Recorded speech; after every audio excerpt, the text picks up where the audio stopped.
getting warmer here in Michigan. It's like, oh man, I'm thirsty. And I look over, there's a vending machine. I was like, cool, let me go solve this problem. Go to the vending machine. It's one of those new ones with a screen on it, right? It's got all the options. I'm like, ooh, I want that drink right there. F12, right? Okay, boop, boop, punch it in. Does the thing, brings up, tells me how much it's going to cost. And I'm like, okay. And it says ready, close transaction. So I hit the button and I'm expecting for it to tell me to, tap my card or swipe my card or insert whatever. Instead, a little screen pops up. It says the following. Hey, how would you like to, would you like to leave a gratuity for the hardworking people who fill this machine? A vending machine, folks. The vending machine asked me for a tip. I canceled my order like immediately and I went down, found a convenience store, a few blocks away and solved the problem with a real person that also, but didn't ask me for a tip. Convenience store, right? They don't ask for tips at convenience stores yet. The vending machine thinks they can get away with asking me for a tip. And it's not that I'm against tips. I had, in my building here, I had to have the back door replaced. Gentleman came in, they fixed my door, did great work with it. I gave him a tip for beer money. I said, hey, go get some adult beverages after you're done for the day, right? Go get some adult beverages. These are on me. And I handed some money over to so they could go to a convenience store, get some beverages. And I thank you for the hard work. So tipping isn't, I'm not against tipping, but this tipping culture is so bad right now that the businesses that are out there, and again, this is small businesses, right? But collectively have just said, hey, rather than paying their people more, they're just going to put tips out there instead of actually raising the minimum wage that they have, for the minimum wage they pay people, or whatever it looks like. And it's just not okay.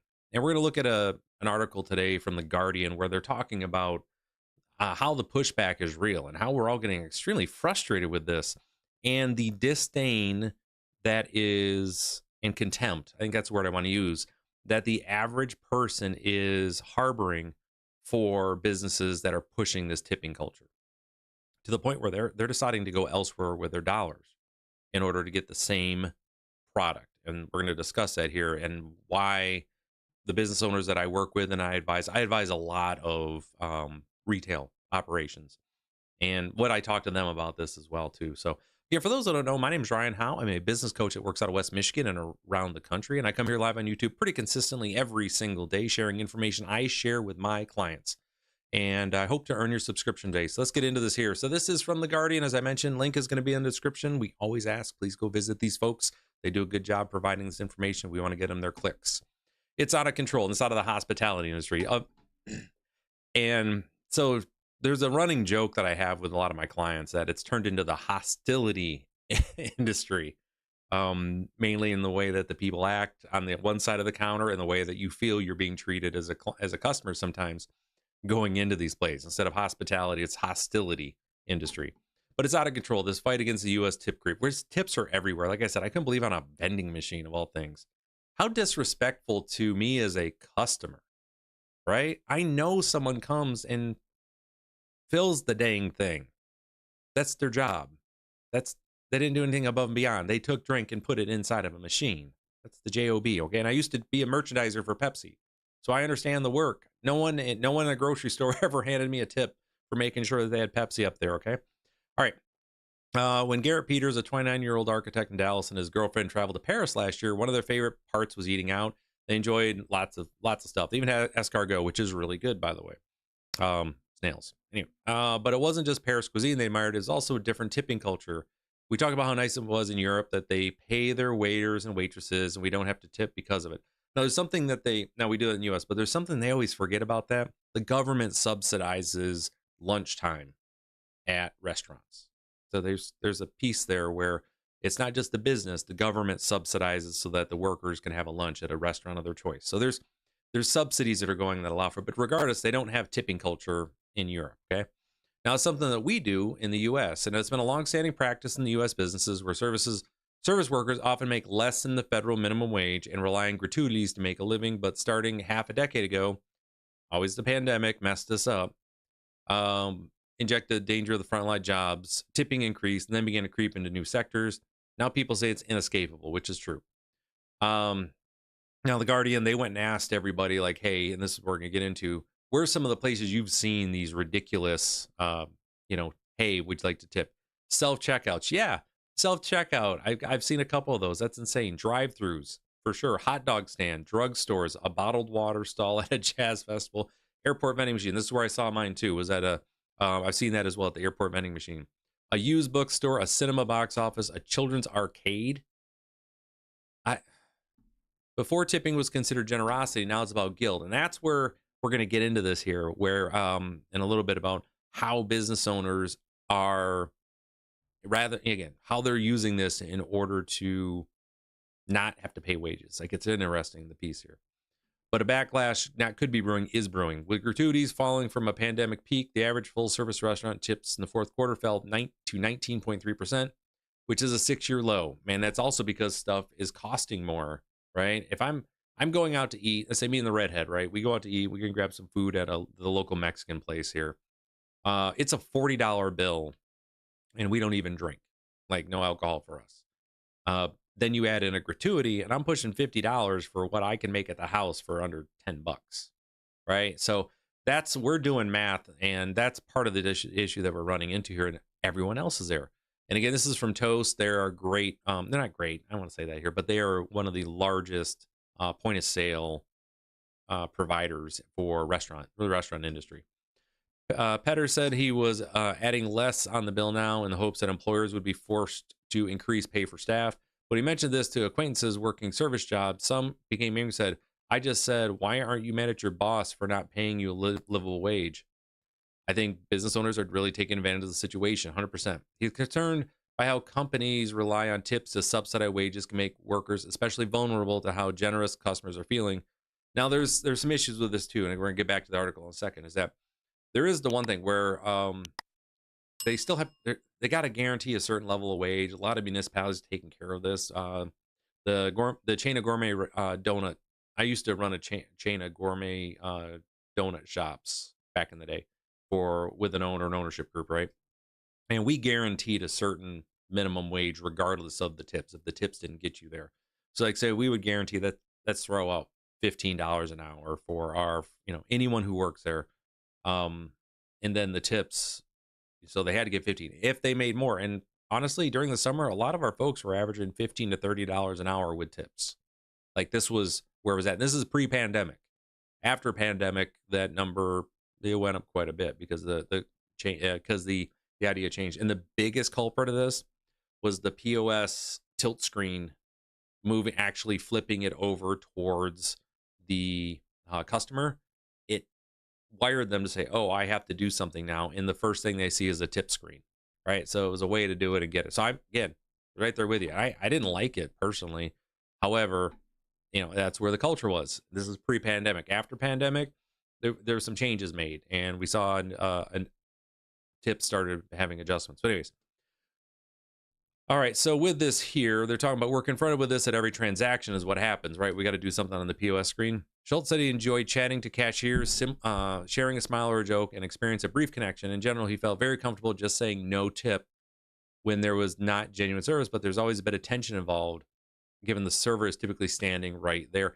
And I can tell you this on the other side of here is that when I talk to, as part of my job, talk with front of house folks, no one pays. They don't. They normally don't pay too much attention to the tip.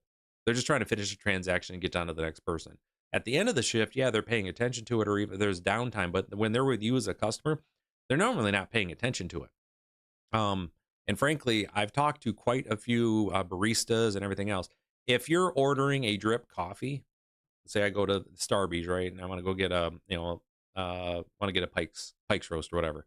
If I just order a tall Pike's, that's it. No one expects them. No one is even looking for a tip there. They're like shocked when it happens. It does happen quite a bit.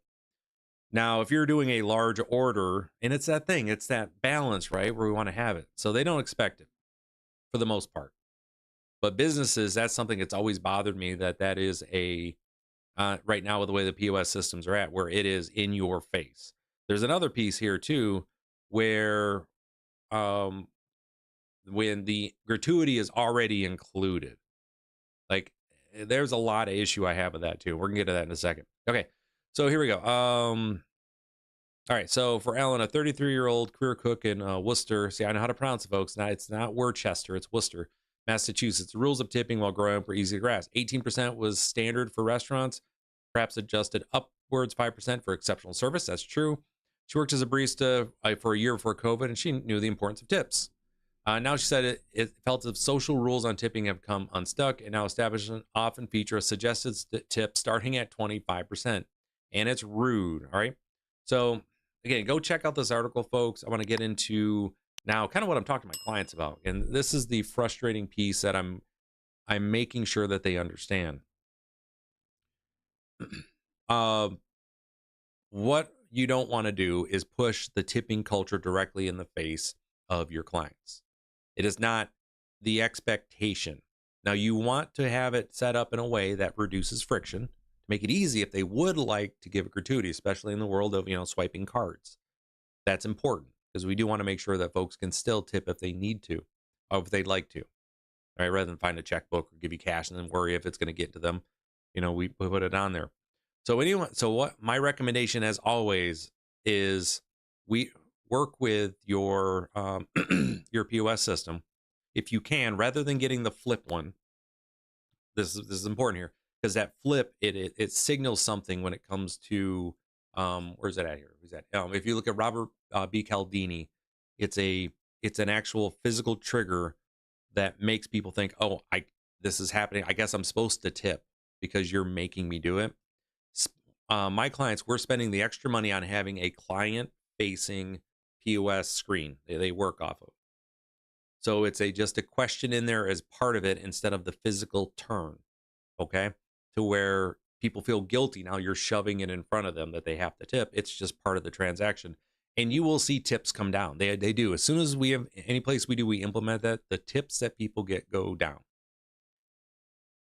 With that, again, for the clients that I work with, I'm like, hey, just as you adjust prices accordingly to make sure you can pay your folks.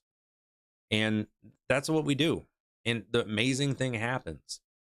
We get people come in, and when we have good service for our folks, like they get a big order or something they got to handle, they get a sizable tip. They really do. But on the average transaction, nothing happens. So what does that do? On the transactions that are large and require some effort to get done, especially when you're working in a quick serve environment or even like in a restaurant, to make it happen, people tip, and they tip well.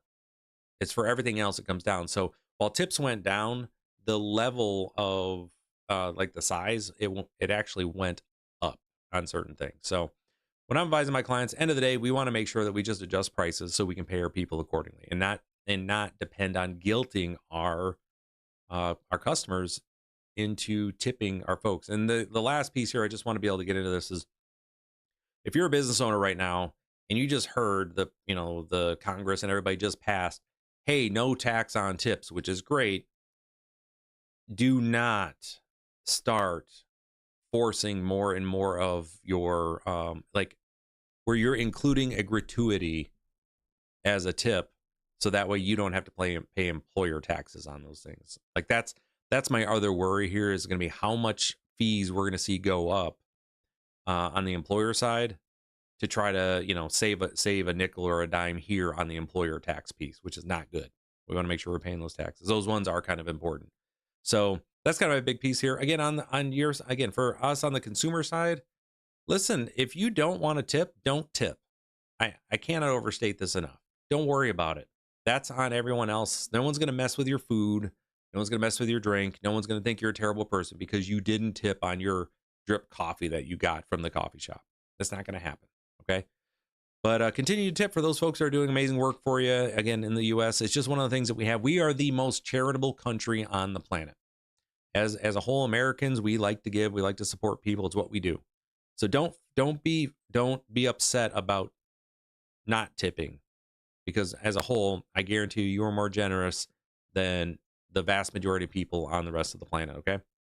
So with that, again, if you'd like to learn more about how I help businesses grow faster than ever thought possible, and how I use AI, large language models, to integrate with businesses that are looking to sell, to ensure that they are, basically be able to get the largest multiple possible when they do go to sell, go and check out what I do at summitbusinessguys.com.